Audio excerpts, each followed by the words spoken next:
अस्सलाम वालेकुम नाज़रीन। आज की इस वीडियो में हम आपको एक वाक़या सुनाने वाले हैं एक ऐसे मियाँ बीवी का जो कि हज करने गए और वहाँ जाकर अजीबो गरीब जानवर की शक्ल में तब्दील हो गए।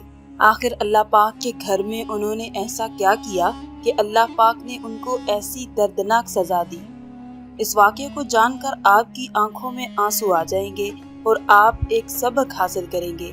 इसलिए इस वाक़े को मुकम्मल जानने के लिए हमारे साथ रहिएगा।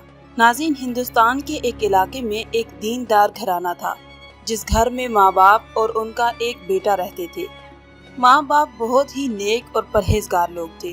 बाप जो कि मस्जिद का इमाम था, क्योंकि कुछ दिनों से मस्जिद के इमाम लोगों को हज की अदायगी के बारे में बता रहे थे, इसलिए वो इशा की नमाज के बाद घर आते थे। उनकी बीवी भी नमाज की पाबंद थी। सारा मोहल्ला उनको आपा जी के नाम से पुकारता था और ये औरतों को हज की अदायगी के बारे में बताया करते थे और मोहल्ले के बच्चे भी उनसे दीन की तालीम हासिल करते थे।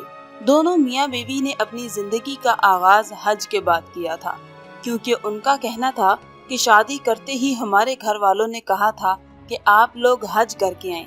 उनका सारा खानदान ही बहुत दीनदार था। जब भी वो अपने किसी बच्चे की शादी करते तो सबसे पहले वो उनको खाना काबा की जियारत करवाते।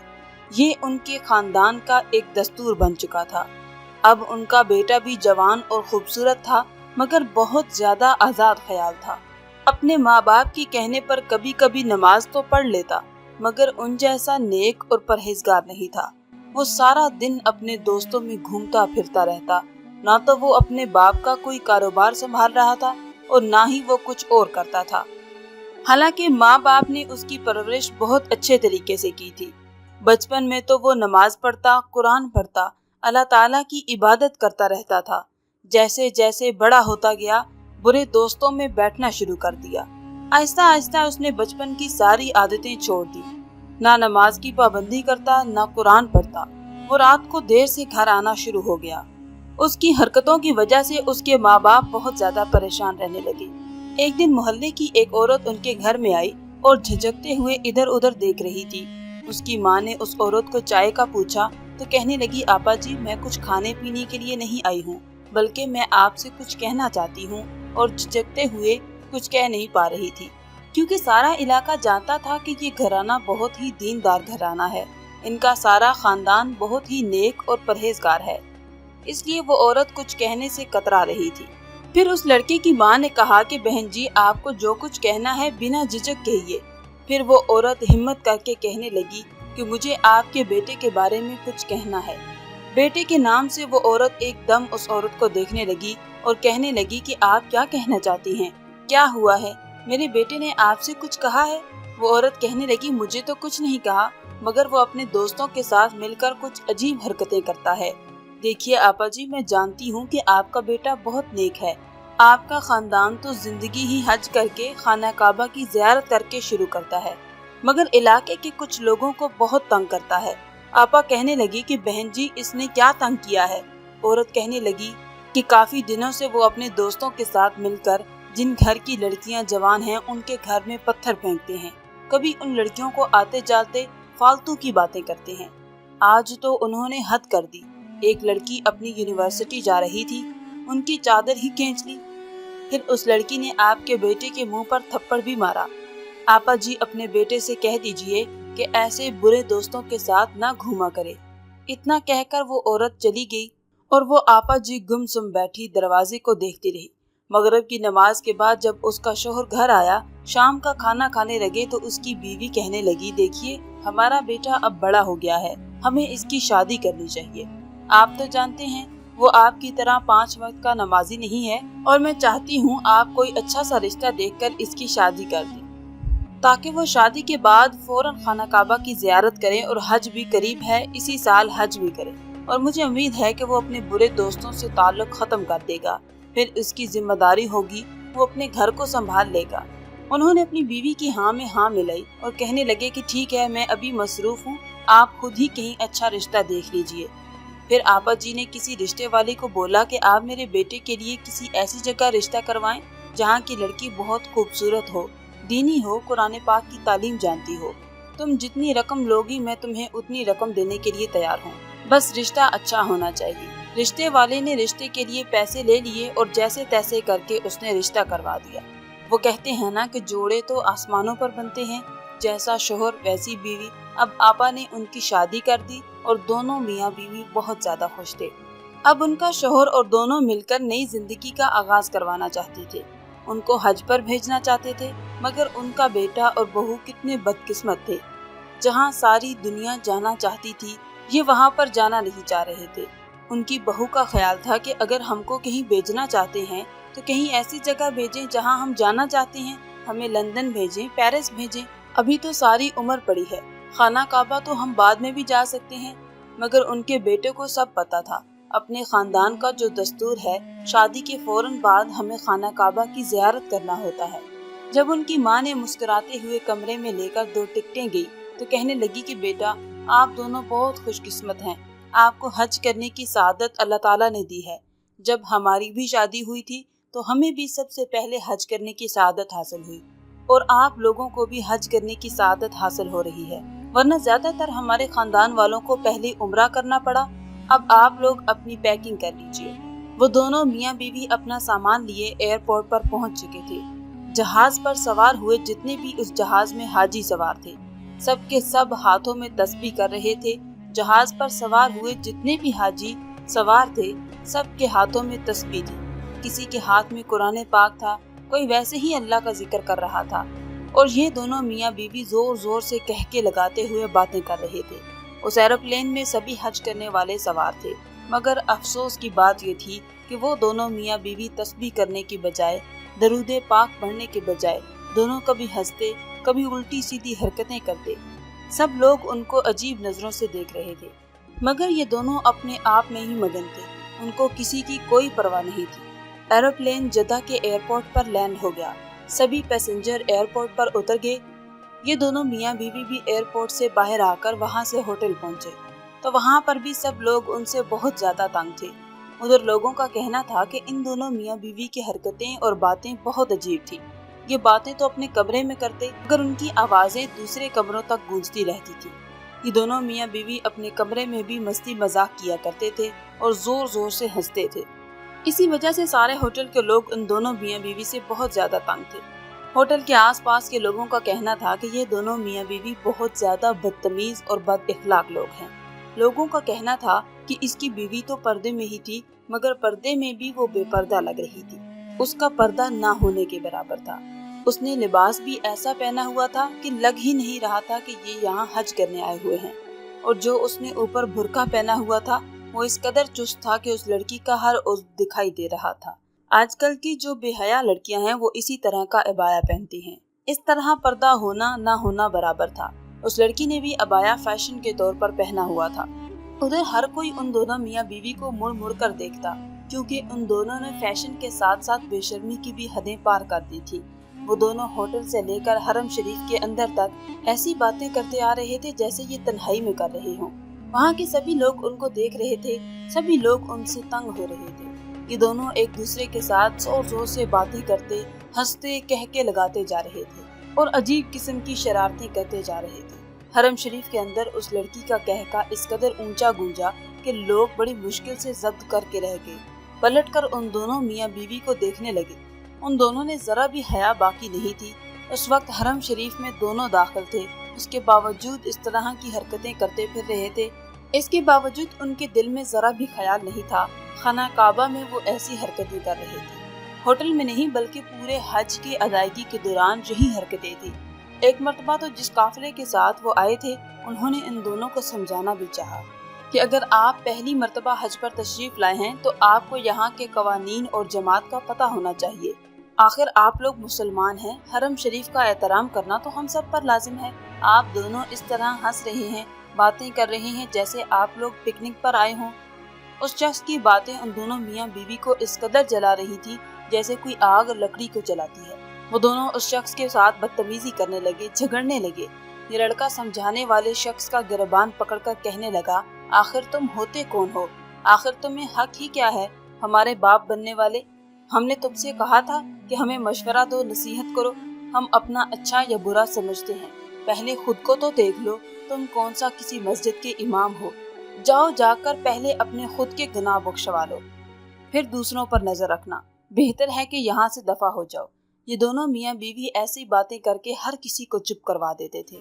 उस शख्स के जाने के बाद ये दोनों हाथ पर हाथ मारकर हंसने लगे। अब काफी लोग उनकी हरकतों की वजह से चुप रहते थे। यहाँ आकर ना तो उन लोगों ने नमाज पढ़ी, ना ही किसी किस्म की ज़ियारत में कोई दिलचस्पी ले रहे थे। ये तो बस जबरदस्ती उनके घर वालों ने उनको भेज दिया था। दरअसल उन दोनों मियाँ बीवी को हज पर आने का इरादा ही नहीं था।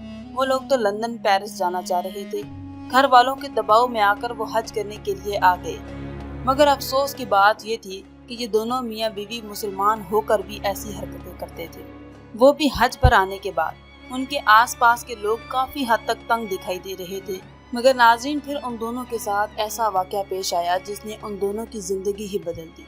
उन्होंने तो कभी ख्वाब में भी नहीं सोचा था कि उनके साथ ऐसा भी हो सकता है। ये दोनों अभी भी बस दौलत को ही सब कुछ जानते थे। उनको ये था कि दौलत है तो हर चीज को हम खरीद सकते हैं। फिर उनके साथ जो हुआ, सभी लोगों की देखकर चीखें निकल गई। फिर एक दिन ऐसा हुआ कि मौसम बहुत ज्यादा खुशगवार था।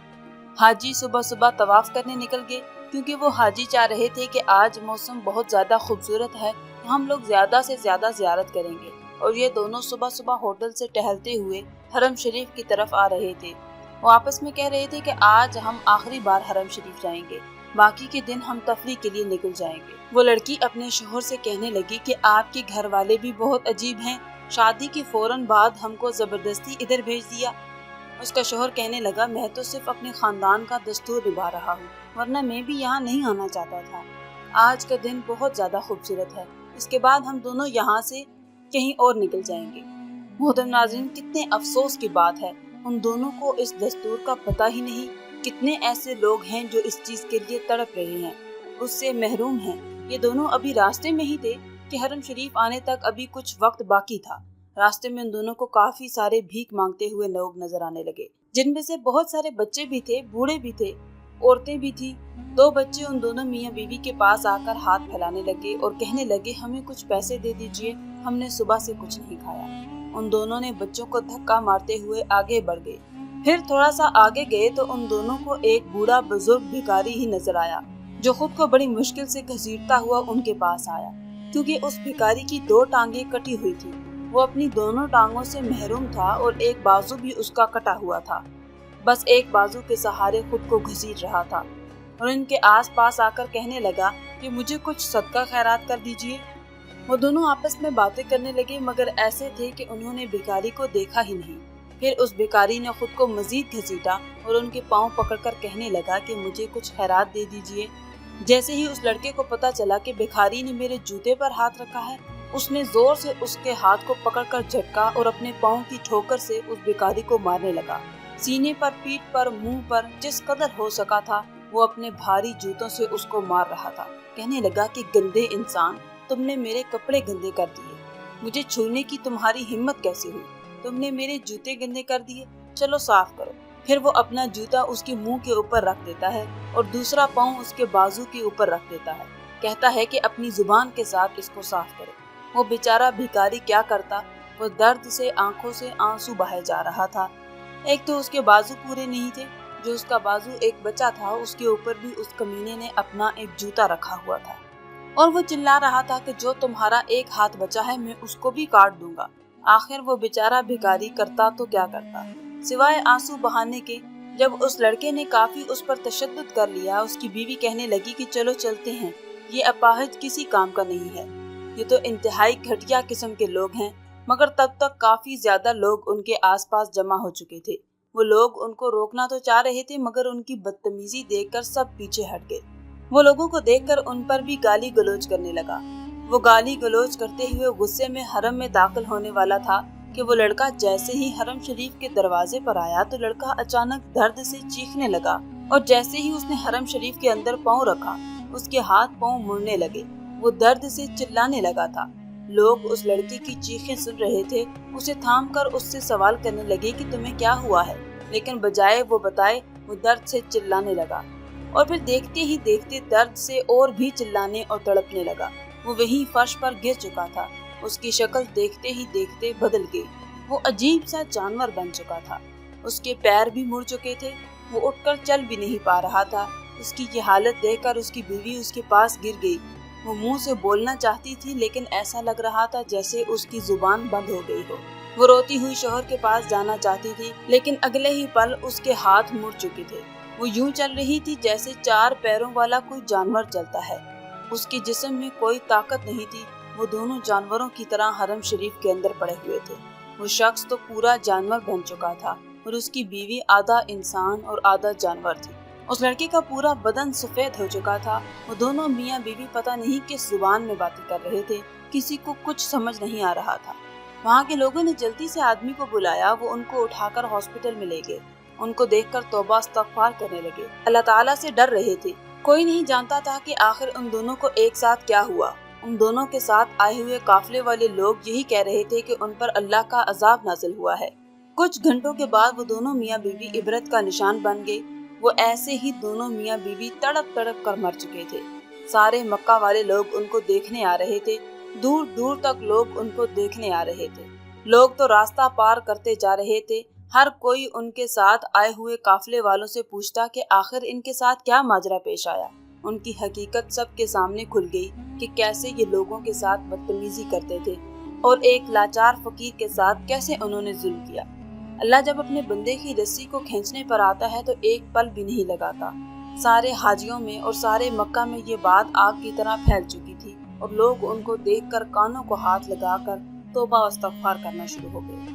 ناظرین، آپ نے دیکھا اللہ تعالیٰ کس طرح ظلم کرنے والے کا انجام کرتا ہے، اور دوسری بات یہ کہ اللہ تعالیٰ حج کرنا کسی کسی کے نصیب میں کرتا ہے، اور جس کے نصیب میں حج کرنا ہوتا ہے وہ بہت ہی خوش قسمت ہوتا ہے، کیونکہ جو انسان یہ سمجھتا ہے کہ وہ خانہ کعبہ جا کر حج کرے گا تو اس کی بھول ہے، اور جو کوئی یہ سمجھتا ہے کہ میرے پاس پیسے ہوں گے تو میں حج کر لوں گا، یہ بھی اس کی بہت بڑی بھول ہے، کیونکہ اللہ چاہے تو غریب سے غریب کو بھی اپنے پاس بلا کر حج کروا دیتا ہے، اور اگر نہ چاہے تو امیر سے امیر انسان بھی خانہ کعبہ جا کر حج جیسی نعمت سے محروم رہ جاتا ہے۔ استغفر اللہ۔ اللہ پاک سے دعا ہے کہ اللہ تعالیٰ ہمیں ایسی حرکتوں اور ایسے عذاب سے محفوظ رکھے۔ اللہ تعالیٰ سے دعا ہے کہ اللہ پاک ہم جیسے غریبوں کو بھی حج کرنے کی توفیق عطا فرمائے۔ یا اللہ، غیب سے امداد عطا فرما۔ پاک پروردگار، ہم جیسے غریبوں کی قسمت میں مدینہ لکھ دے۔ ہم سب کو حرمین شریفین کی زیارت سے مشرف عطا فرما۔ میرے مولا، خاص کر کے فلسطین کے مسلمانوں کی مدد فرما۔ جتنے بھی لوگ شہید ہو چکے ہیں تو سب کو جنت الفردوس میں اعلیٰ سے اعلیٰ جگہ نصیب فرما۔ آمین یا رب العالمین۔ ناظرین، آج کی اس ویڈیو میں تھا بس اتنا ہی۔ مزید اسلامی ویڈیوز حاصل کرنے کے لیے اللہ کی شان چینل کو سبسکرائب کر دیں اور ساتھ میں موجود بیل کے آئیکن کو دبا کر آل پر کلک کر دیں۔ شکریہ۔